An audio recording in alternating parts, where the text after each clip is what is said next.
UPSC preparation के दौरान result की हर कोई बात करता है, इंटरव्यू दिया, मेंस दिया, नहीं दिया, इनकी सब बात करते हैं। और बहुत सारे बच्चे स्ट्रेस में जीते हैं, एंग्जाइटी में जीते हैं, फोमो में जीते हैं, फियर में जीते हैं, लेकिन कोई भी इन चीज़ों को ठीक से एड्रेस नहीं करता। दोस्त, आज मैं आपको एक ऐसा तरीका बताऊंगा, मैं यहाँ पर कोई खोखली मोटिवेशन की बात नहीं करूंगा।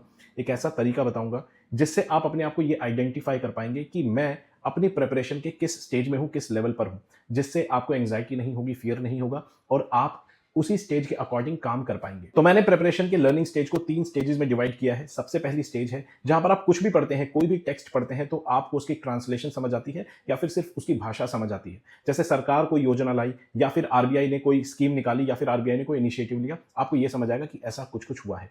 लेकिन वो जो स्कीम, जो योजना है, उसके बारे में जो नॉलेज है वो आपको नहीं पता। तो सेकंड स्टेज आती है नॉलेज स्टेज। आपको कोई भी चीज, सरकार की कोई योजना, कोई इवन आप कोई किताब भी पढ़ रहे हैं, कोई न्यूज़पेपर या करंट अफेयर, उसका अगर नॉलेज वाला पार्ट यानी कि सेकंड स्टेज मिसिंग है तो आपको वहां पर प्रॉब्लम होगी। तो सेकंड स्टेज जो है बहुत टाइम कंज्यूमिंग है। यहां पर हमें टाइम लगाना पड़ता है सब्जेक्ट पर, करंट अफेयर्स पर, रिसोर्सेज पर, तब हम नॉलेज वाले पार्ट को, सेकंड स्टेज को कंप्लीट कर पाते हैं।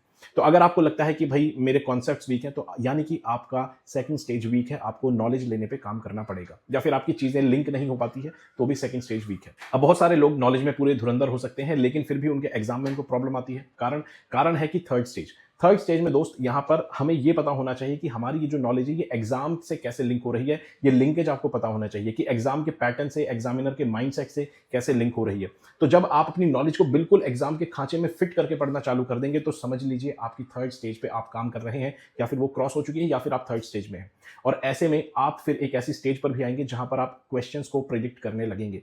जो भी लोग रिपीटेडली प्रीलिम्स के अंदर 110, 115 नंबर लेकर आते हैं, वो लोग दोस्त थर्ड स्टेज में बहुत अच्छे होते हैं। इसलिए सिर्फ और सिर्फ नॉलेज होना जरूरी नहीं है, बहुत ज्यादा पढ़ते रहना जरूरी नहीं है। कोई बहुत थोड़ा लिमिटेड नॉलेज भी लेगा और अगर उसका थर्ड स्टेज बहुत अच्छा है, वो एग्जाम से बहुत अच्छा लिंक करता है, प्रिडिक्ट अच्छा कर लेता है, तो उसका स्कोर बेहतर होगा।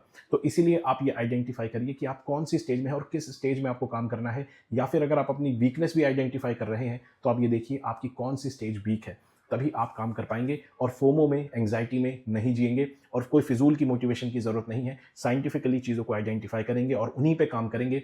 इससे आप अपनी प्रिपरेशन को स्ट्रेटेजाइज कर पाएंगे और अपने आउटपुट में अपनी एफिशिएंसी इंक्रीज कर पाएंगे। दोस्त, यूपीएससी की ऐसी कोई समस्या नहीं है जिसका सॉल्यूशन आपको इस चैनल पर नहीं मिलेगा, इसलिए इस चैनल को फॉलो कर लो।